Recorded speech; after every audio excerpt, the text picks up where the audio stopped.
Yo, what's up everyone? This is VC, VSips, and you're watching my video of my top 10 games of the decade from 2010 to 2019. The way this is going to go is I'm going to pick one game that was the definitive game for me for that year. There was many games that came out in each of these years that were incredible games, don't get me wrong, but these are just my personal top highlights for each year, and we'll go about them one by one, year by year. Let's get started.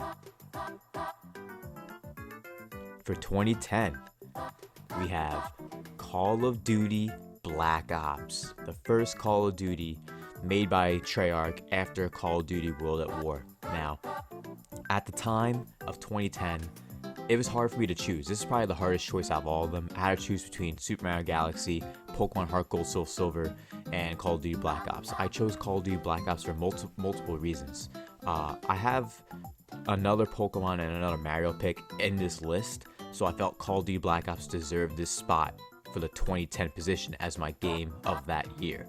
It was an incredible multiplayer experience with unique attributes and unique mechanics, and playing online along with the zombie mode made the game so much fun and so memorable. Countless hours playing with friends at home. It was a great time, co-op or online. It's a Call of Duty game I'll never forget. For the year 2011, my game of the year was LA Noire. Now, I'm not the hugest fan of games by Rockstar Games. Personally, I only like a handful of them. I like Red Dead Redemption, I like GTA 5, and the main franchise I like is LA Noire. It's a series by Rockstar Games. It's more focused on a single player experience that has you go in the 1920s in the Prohibition era, and you're a detective going around trying to solve all these various cases and murders that are going on, and you're trying to figure out why all these ladies were killed. There's a ton of side quests to go through in this game, and the story as a whole, the main plot point, is very intriguing, but more so it's amazing actually. And what's really cool about this game, LA Noire, is that it has some of the best voice acting and some of the best visual facial manipulation that any games had at that time. It was so incredible how you were able to tell if a character was lying or telling the truth to you. You were able to tell by their facial features and their emotions. And this game, honestly, was probably one of the best games I ever played by Rockstar, and that's no cap. No cap. For the year 2012, this may be controversial, but I have to go Minecraft, okay? Now listen, I may not be as huge of a fan of Minecraft now as I was back in 2012, but in 2012, 2013, that whole time period, I was playing lots of Minecraft with my friends. We created so many unique worlds, and we had such great times together playing Minecraft. And specifically, we actually made one world that was literally an entire enormous theme park based on planets. We had Mars, Jupiter, all these different planets that we created as roller coasters. And there's so much you could do in Minecraft, especially nowadays with all the different updates that the game has had, that it literally is a never-ending game. You can have so much fun in Minecraft almost endlessly. It's totally worth the 2012 spot. For 2013, this one has to go to Pokemon X and Y. Yes, I personally prefer Heart Gold and Soul Silver, don't get me wrong, but Pokemon X and Y deserves the spot for my 2013 game of the year. I played this game so much when it released, and the day it dropped, I bought the game day one, and I went to work and was playing the game at work, and it was such an amazing experience. I know what you're thinking. You're playing a game at work, shouldn't you be fired? Nah, it doesn't make a difference. There's no point. The point is the fact that in this game, they added lots of new features, finally getting into the 3D elements after converting from the sprite elements that the games have had prior. What's really cool is the graphic design is nice, but the gameplay as a whole was totally upgraded with multiple new additions. Mega Evolutions is one of them, and I love Mega Evolutions. They're some of my favorites in all of Pokemon to this day. the addition of the fairy type is also incredible as well. Adding the fairy type to Pokemon like Gardevoir and Marill in the Azumarill line make those Pokemon even more viable than ever. And I thought the addition to the fairy type to the franchise was something that truly made the type move pool grow in a way where dragon types weren't so overdominant, and now poison types and steel types have an option to have a super effective opportunity against, because poison types and steel types are pretty uncommon before fairy types came around. So it's very good that the fairy type was added, because it helped make the game more well-rounded as a whole. And Pokemon X and Y was a lot of fun, being able to traverse the world of Kalos and being able to even go against the Elite Four in the game. I honestly had fun with the Elite Four in the game. Even though they may have only had 4 Pokemon each, I enjoyed it. It was a great game, an amazing Pokemon experience, and for me personally was my game of 2013 because of all the reasons I mentioned. And honestly, more people need to give Pokemon X and Y a chance.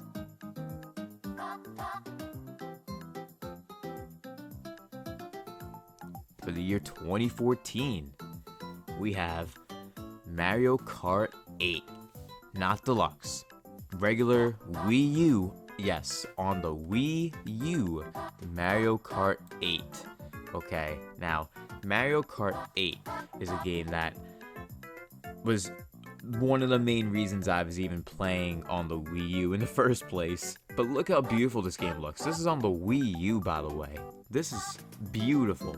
It's even when I played the game on the Wii U, I was such an awe and shock seeing how beautiful the game was.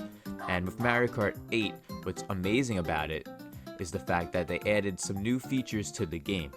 Like the horn, they have the blowhorn item, which is used to stop the blue shell from attacking you, which is great because the blue shell, even still to this day, can sometimes be a pain in the butt. But at least when you have the red blowhorn, the speaker horn, you'll be able to prevent the blue shell from hurting you, which is great.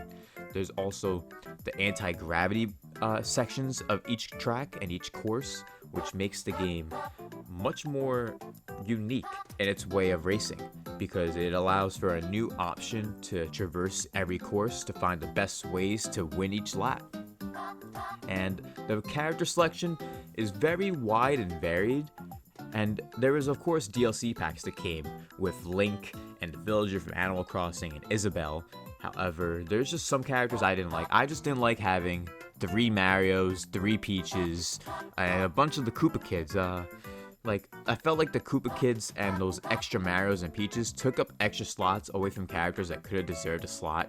Like, I don't know, Diddy Kong, Piranha Plant, King Boo, characters like that. At least we eventually got King Boo in the deluxe version, but overall Mario Kart 8 is one of the best kart experiences. For 2015, my game of the year was none other than Bloodborne. Yes. Bloodborne by From Software was my game of 2015. It still is one of my favorite games on the PS4. It is such an incredible game. The tight mechanics, the close combat action gameplay, to the whole feeling of feeling like few hits later, you're gonna be down for the count. And I love the aesthetic of the whole gothic feel to it. It reminds me of like a third-person perspective Castlevania style game in the way it's designed. However, the gameplay itself is amazing. I loved the game visually as well. It's very aesthetically pleasing. And the boss battles are epic beyond compare. And the vistas, you just saw that vista on screen. That vista was gorgeous. Bloodborne's an incredible game. If you haven't played Bloodborne yet and you have a PS4, what the hell are you doing? Seriously, go pick yourself up Bloodborne on the PS4. It was out for free on the PS Plus too. It was out for free for that. So please, take some time and go get Bloodborne. It is definitely worth it in my 2015 game. For 2016, this one was tough. It was between Doom and this entrant, which I decided was better than Doom 2016, and it is none other than Paladins. Now, Paladins came out in 2017, and yes, at the time it was in beta, but I started it back then, and ever since then, I've been still playing Paladins. They've been having so many updates since then, and the characters as a whole and the gameplay since then has been incredible and so much fun and seamless. And I know what you're thinking, 2016, why am I picking this over Overwatch? Well, Overwatch is overrated and garbage. This game has so many more varied characters with unique abilities and attributes that you just can't go wrong with. Every character has unique capabilities and attacks and moves, and some of them even have unique abilities where you can actually pretty much screw everyone else over and win the game for your team in certain instances. It's a great game with amazing multiplayer aspects that I definitely would recommend if you haven't played it yet. It is free to play, or you can purchase the $30 fee and you can get all the characters immediately from the jump, or you can play it for free and get the characters one by one individually as you progress through the game and gain more in-game tokens to collect each character. You don't have to buy them, you don't have to, but if you want to, you can, but you don't have to. And the tokens, that's not what I mean by buying. You get in-game tokens that aren't real currency to get them. But Paladins is an amazing multiplayer game you all should pick up. For 2017 now, for 2017, there's a ton of games I love from this year, from Cuphead to Persona 5 and many more. And Persona 5, by the way, I didn't play in 2017. That's why it's not the game of the year for 2017. But for this, it has to be Super Mario Odyssey. It's a must. Super Mario Odyssey.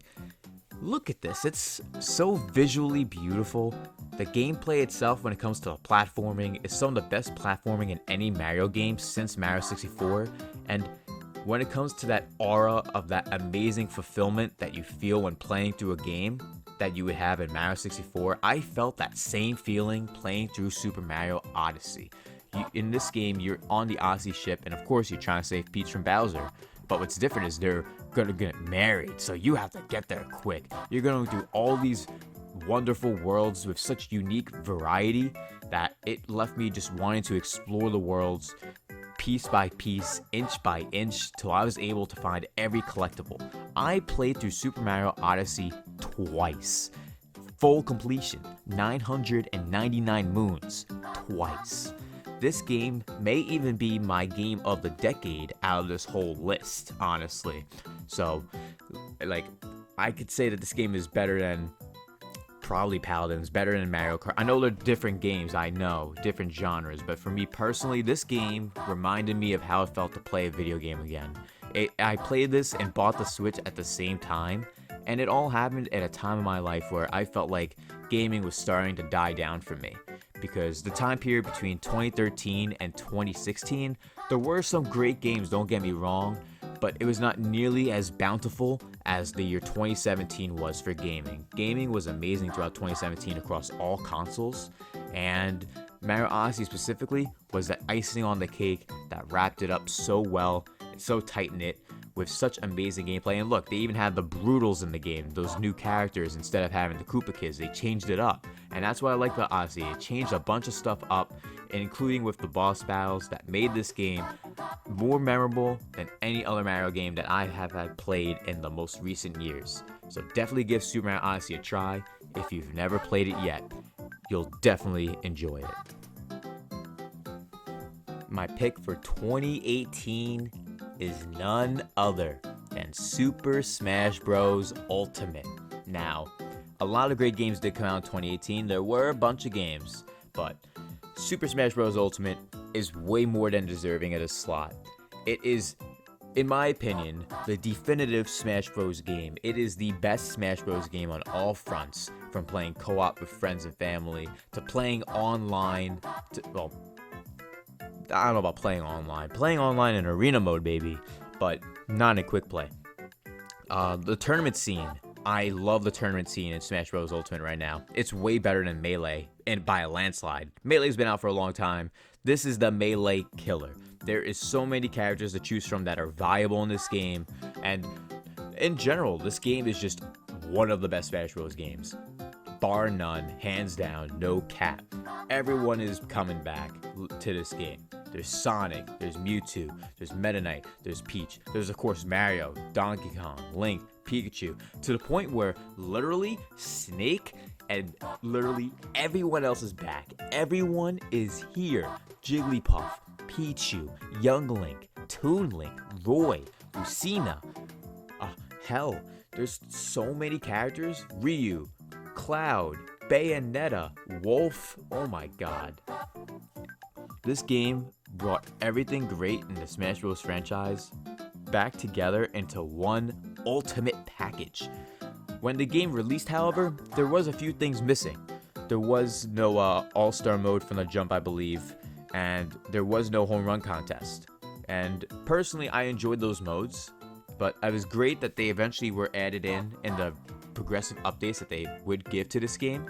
And what's great is the DLC packs that have been coming out for each fighter has been incredible. We had Joker, we had the Hero, we had from Dragon Quest XI, we had Banjo and Kazooie, and we even got Terry from SNK Games, King of Fighters, and it's just incredible. I'm hyped for whatever the fifth fighter is, and I hope you guys have been enjoying Super Smash Bros. But if you haven't played Super Smash Bros. Ultimate yet, please do yourself a favor and get what is currently the most purchased and bought fighting game in gaming history.